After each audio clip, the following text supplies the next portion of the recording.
కార్యకర్తల అండదండలతో నేను సీఎం అయితా అని చెప్పుకుంటున్న ఈటల రాజేందర్ గారిని 100 కిలోమీటర్ లోపల బొందబెట్టి మళ్ళా హుజరాబాద్ లో బీఆర్ఎస్ పార్టీ జెండా ఎగిరేసిన మొగోని మిస్టర్ గాంధీ. నీలాగా పూటకొక పార్టీ పూటకో నిమిషం మారే బ్రోకర్వి నువ్వు. ఇలా కంచెలేసి ఇలా మీరు నన్ను ఆపిర్రు, పర్వాలేదు. యావత్ తెలంగాణ ప్రజలు మొత్తం కూడా చూస్తూ ఉన్నారు. ఇలా మీరు బీఆర్ఎస్ పార్టీయా కాదా అనేది మొత్తం ప్రజలు చూస్తూ ఉన్నారు. మీరు వాడే భాష షేర్లింగం పెళ్లి ప్రజలు మొత్తం కూడా చూస్తూ ఉన్నారు. ఇంకోటి కూడా చెప్తున్నా మిస్టర్ గాంధీ గారు, నేను ప్యూర్ తెలంగాణ గడ్డ మీద పుట్టిన బిడ్డని.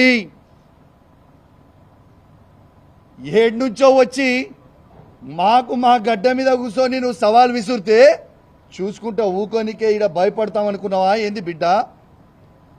ఇవాళ కేసీఆర్ గారి నాయకత్వంలో నిన్న నేను పొద్దున్నే కేటీఆర్ గారితో హరీష్ రావు గారితో ఫోన్ మాట్లాడి పర్మిషన్ తీసుకొని మరీ చెప్తా ఉన్నాను. రేపు పొద్దున 11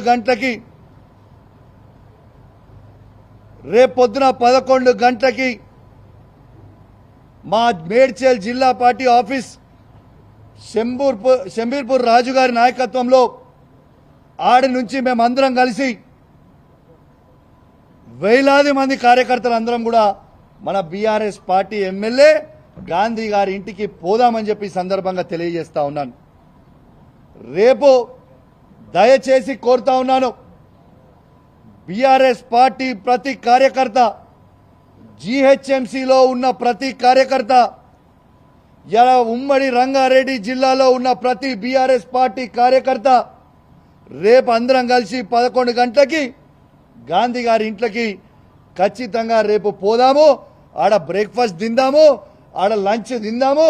గాంధీ గారు కండువ కప్పుకున్న తర్వాత గాంధీ గారిని తీసుకొని తెలంగాణ భవన్కి పోయి ప్రెస్ మీట్ పెట్టి అక్కడి నుంచి గాంధీ గారిని కేసీఆర్ గారి దగ్గరికి తీసుకొని పోదాం. స్వాగతం పలుకుదాం. దయచేసి కేసీఆర్ గారి మీద ఉన్న అభిమానం ఉన్న ప్రతి కార్యకర్త, కేటీఆర్ గారి మీద అభిమానం ఉన్న ప్రతి కార్యకర్త, హరీష్ రావు గారి మీద అభిమానం ఉన్న ప్రతి కార్యకర్త అందరం కూడా పెద్ద ఎత్తున రేపాడికి పోదామని చెప్పి సందర్భంగా తెలియజేస్తా ఉన్నాను. రేపు 11 గంటలకి ఖచ్చితంగా 11 o'clockకి మేము రేపు శంబూర్పూర్ రాజు మన మేడ్చల్ పార్టీ ఆఫీస్ దగ్గర నుంచి స్టార్ట్ అవుతాం. ఆయన ఇల్లు అదే జిల్లా కిందికి వస్తుంది, ఆడికే పోదాం. ఆడి నుంచి అందరం కలిసి ఆ ఇంటికి పోయి స్వాగతం పలుకుదాం. మళ్ళీ ఏమంటాడు, బీఆర్ఎస్ పార్టీతో ఆయనకు పంచాయతీ కాదట, కౌశిక్ రెడ్డితోనే ఆయనకు పంచాయతీ అట. నీకు నాకేమైనా భూమి తగాదాలు ఉన్నాయా? నీకు నాకేమైనా అన్నదమ్ముల పంచాయతీలు ఉన్నాయా? ఎస్, నేను అడిగింది ఏంది, నువ్వు చెప్పే జవాబేంటిది, నువ్వు మాట్లాడేది ఏంటిది? నిర్సిగ్గుగా నిర్లజ్జగా నువ్వు మాట్లాడే మాటలు యావత్ తెలంగాణ ప్రజలు మొత్తం కూడా వింటా ఉన్నారు. అసలు నువ్వు బీఆర్ఎస్ బీఫామ్ మీద గెలిచి కాంగ్రెస్ పార్టీలో చేరనికి నీకు సిగ్గనిపిస్తలేదాయా?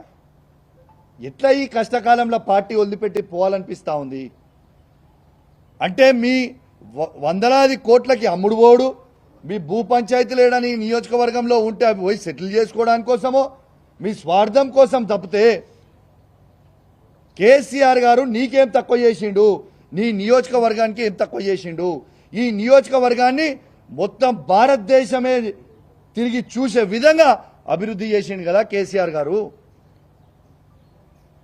ఇలా ఖచ్చితంగా సరే, నువ్వు ఇంత పెద్ద మాటలు మాట్లాడుతున్నావు కదా, ప్రజాస్వామ్యంలో తన్నుకునుడు గుద్దుకునుడు పెద్ద ఇష్యూ కాదు. నిజంగా తన్నుకుందామంటే రా, నువ్వు ఒక్కనివిరా, నేను ఒక్కని వస్తా, ఇద్దరం తన్నుకుందాం, ఆడ తీసుకుందాం, ఎవరికో బలవంతులో చూసుకుందాం, అదే ప్రాబ్లం ఏం లేదు. కానీ ప్రజాస్వామ్యంలో అది ఒప్పుకోరు కదా. నీకు దమ్ము ఉంటే, నువ్వు మొగోనివే అయితే, నీకు చీమురు నెత్తురు ఉంటేనే నీ ఎమ్మెల్యే పదవికి రాజీనామా చేసి మళ్ళీ బై ఎలక్షన్కి రా, వచ్చి గెలిచి చూపి నువ్వు దమ్ము నోనాలు అప్పుడు ఒప్పుకుంటాను. రిజైన్ చేయి, నీకు దమ్ముంటే నువ్వు రిజైన్ చేయి అంటున్నా నేను. నీకు దమ్ముంటే నువ్వు రిజైన్ చెయ్యి. Come will go for election.